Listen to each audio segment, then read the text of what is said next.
follows from material I've already presented. I will proceed in the same way as before, first presenting what I take to be the view of Scotus and making some modifications, and then relating the position to contemporary work in evolutionary psychology. Whether Aquinas is a deductivist is again something Thomists can try to settle. There are respectable Thomists who say he is, and respectable Thomists who say he isn't. I take it that there are three reasons why Scotus resists deductivism. And there is one reason frequently given for such resistance that he does not give.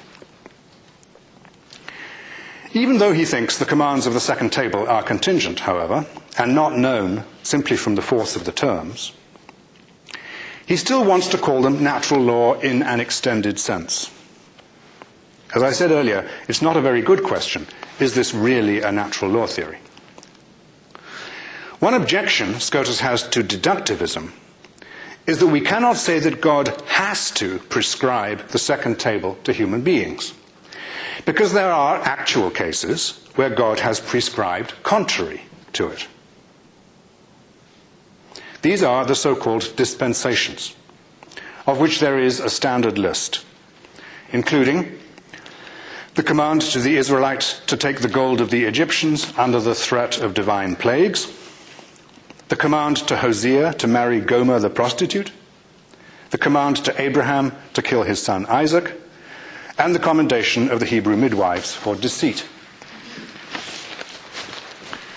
One plausible interpretation of Aquinas in his treatment of these cases is that he denies that there are contraventions of the law in these cases, because he holds that God, who owns everything, transfers temporal ownership, for example, of the gold from the Egyptians and of Isaac's life from Isaac, so that there is no theft or murder commanded in these particular instances.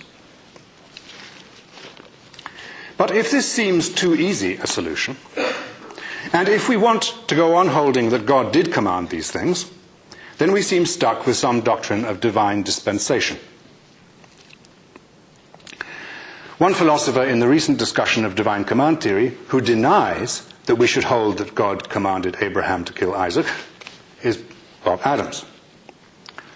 In Finite and Infinite Goods, he suggests that we should only take something to be a divine command if it is plausibly taken to be the command of a loving God. He tells the story of the Purka tribe, who, when it appeared that the goddess was commanding a human sacrifice, decided to throw the sacred whisk representing the deity into the river. Adams is here repeating the position of Kant, who says not that God did not command Abraham to kill Isaac, but that it could not have been rational for Abraham to take it that God was so commanding him, since we have to assume that God has a holy will and so wills in accordance with the moral law. But a divine command theorist does not have to take this view of Abraham's dilemma, and Scotus did not.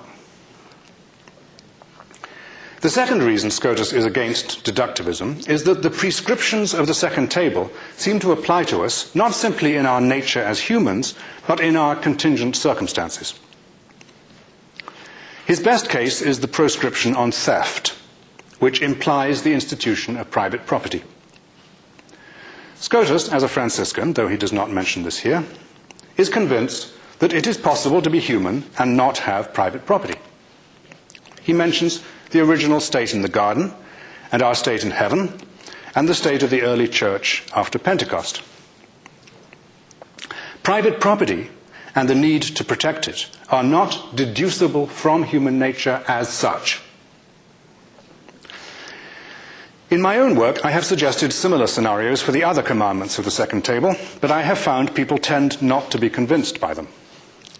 I think this is because I am describing how things could have been for humans, and people are too attached to how things actually are to allow a fair-minded consideration. For example, humans in heaven do not, I assume, have the capacity for physical reproduction. Perhaps this is what is meant by there being no marriage there, or being given in marriage.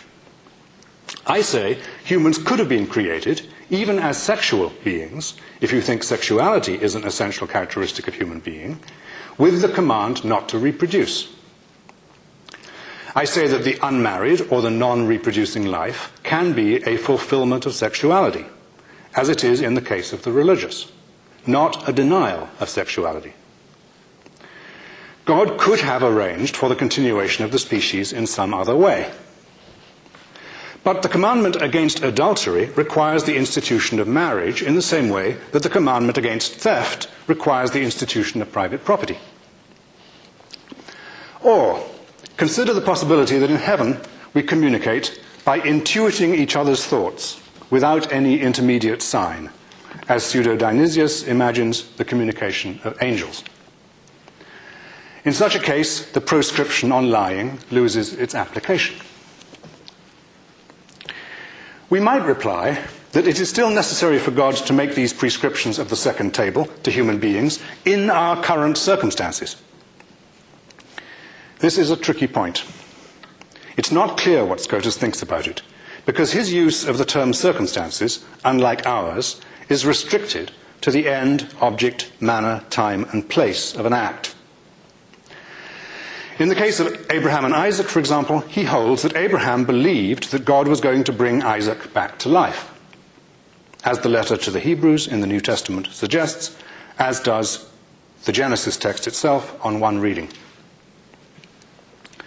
But it is not clear whether the eventual resurrection of Isaac enters into Abraham's end or intention, or whether the end is confined to producing his son's death. I will have to leave this question for another time.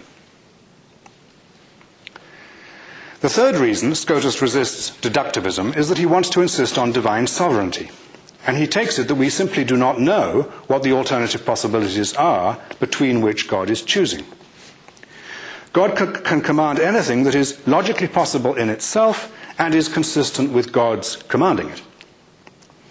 To say that God has to command something to human beings might mean that it is logically or metaphysically necessary for anything with divine nature to command such a thing to anything with human nature.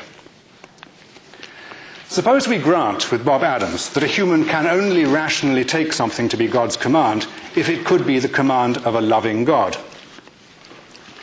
There is a good argument that this is not yet an infringement on God's sovereignty if God is necessarily loving.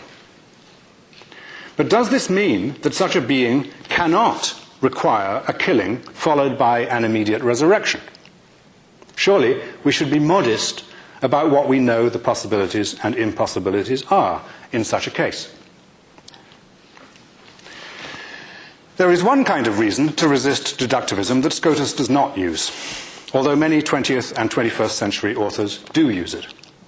That is the doctrine that can be abbreviated no ought from an is. The doctrine is often associated with Hume, although John Finnis has, I think, shown that Hume's application is more restricted than is usually realized. The relevance to deductivism is that the doctrine implies that no conclusion about obligation, an ought, can be deduced from premises about our nature, an is, as long as those premises are themselves evaluatively neutral. We could no doubt get a valid deduction if we defined nature as created nature and defined created nature in terms of our already meeting our obligations. But this is not a deduction that the opponent of deductivism will resist. The position of Scotus here is delicate, because he does, in contrast to one plausible interpretation of Aquinas, reduce final causation, or teleology, to efficient causation by a creator. The end, or telos, of an artifact, for example, a sewing machine, is put into the matter by the maker of the machine. In the same way, God puts their ends into natural things, like oak trees. This does not eliminate teleology, but it makes it less ambitious metaphysically.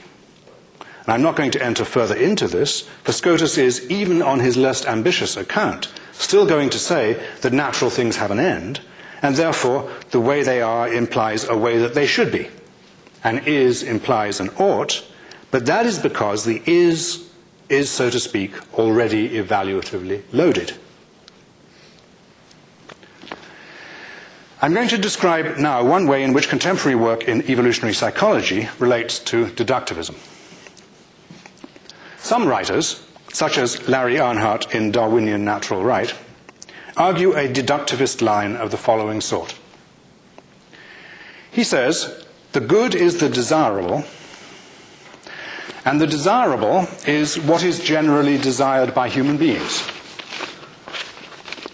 By generally desired, he means that these desires are found in most people in every society throughout human history, although not necessarily in every individual, since there may be defective individuals. The connection he makes with evolution is that evolution gave us these desires, operating selectively on our species in the hunter-gatherer stages of our development during the Pleistocene, because these desires enhanced our chances of survival and reproduction. There are 20 such desires that he lists, and the framework of his argument is that if a desire is general in this sense, belonging to this list, then its fulfillment is good. He thinks, accordingly, that we can tell how we ought to live by reconstructing the human desires present in hunter-gatherer societies, which are the desires that are natural to us in his preferred sense. Earnhardt, incidentally, is not just deductivist, but also eudaimonist. He thinks the fulfillment of these desires is good, just because it leads to our happiness. He extends his account to cover not just what is generally desired by humans, but what is generally desired by natural subgroups of humans, such as males and females. I quote, women typically have a stronger desire for intimate companionship, men typically have a stronger desire for dominance, close quote. When natural desires conflict, Earnhardt's view is that we have tragedy, a situation where we cannot allow, I quote, some transcendental norm of impartial justice, such as Christian charity, that is beyond the order of nature. But we must either find some common ground of shared interests, or we must allow for an appeal to force or fraud to settle the dispute. I've described elsewhere what I think is wrong about this kind of account. The central problem, I think, is the deductivism, the view that we can reach normative conclusions based simply on a description of the inclinations we are born with. Evolutionary psychologists do not have to take Earnhardt's line, however. There are many options, and I will close by describing one of them that I think is plausible. I will assume that we inherit from our non-human ancestors various complex forms of what Scotus calls the affection for advantage. Forms that I described earlier in terms of kin selection, reciprocal altruism, indirect reciprocity, and network reciprocity.